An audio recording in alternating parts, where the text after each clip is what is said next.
Philippine military has announced that they are progressing in their campaign to destroy New People's Army's strongholds and bases in Western Mindanao. According to the information from the Philippine Army, the strength of the New People's Army has been significantly reduced in the region, from 192 fighters and 168 firearms in 2019 to 84 fighters and 78 firearms left in 2020, which means more than half of their strength has already been destroyed or surrendered. The Army's estimate of the NPA strength is based on the intelligence and post-battle reports, as well as those who surrendered. The significant change and setbacks in the influence of the NPA was due to the intensified campaign and operations by the government forces. Philippine Army Commander Brigadier General Leonel Nicolas released a statement that the Communist Party of the Philippines, through its Western Mindanao Regional Party Committee, still controls 7 fronts and 2 region-wide units of the New People's Army. The military is hopeful that the group will be fully eliminated by the year 2022. Meanwhile, shout out to Artemis Manuelis and Marites for being early in our video uploads. If you haven't subscribed yet, now is the right time to click the subscribe button. We make sure to provide you with true defense news in the Philippines and the whole Indo-Pacific region in a simple and more understandable way. Back to the topic. The Philippine Air Force 15th Strike Wing also has an airfield in Cagayan de Oro, which can accommodate the close air support aircrafts. The brand new A-29 Super Tucanos of the 15th Strike Wing are also expected to be deployed in the region, along with the AW-109 armed helicopters and OV-10 Broncos to fully support the military operations in Mindanao.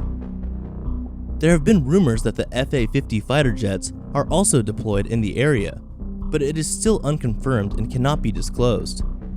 If the fighter jets were really deployed in the area, this must be a sign that the government forces are already going on full throttle with their offensives against the New People's Army.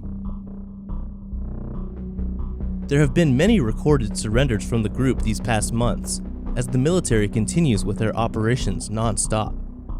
And it was the first time after so many years that there wasn't a ceasefire between the government forces and the NPA last Christmas.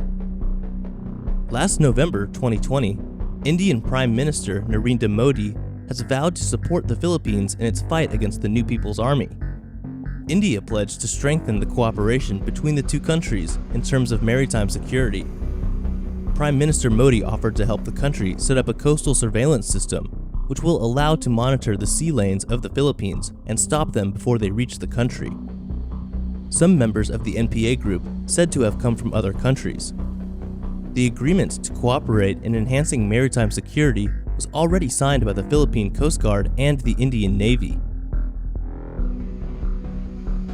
This might also be the reason why most of the projects approved in the AFP modernization program is mostly big-ticket projects of the Philippine Army, such as the procurement of self-propelled artillery from Israel, which can provide artillery support for the ground forces as needed,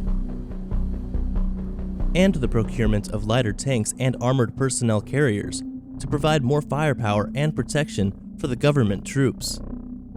The Philippine Army is also requesting to buy small attack helicopters, such as the AH-6 light attack helicopter, which Boeing already offered to the Philippines.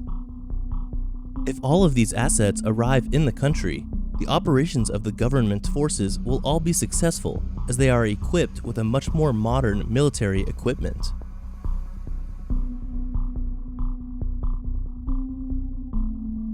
On another topic, the United Kingdom's Royal Navy fleet of more than 20 warships is set to be deployed to challenge China's dominance in the East Asian seas. These 20 warships, or more, will be consisting of an aircraft carrier, frigates, destroyers, and a nuclear submarine. The United Kingdom plans to base this fleet in Japan for a more permanent presence in the Eastern Asian region. Based on the reports from The Sun, the United Kingdom's warships will be based alongside the United States Navy and the Japanese Navy.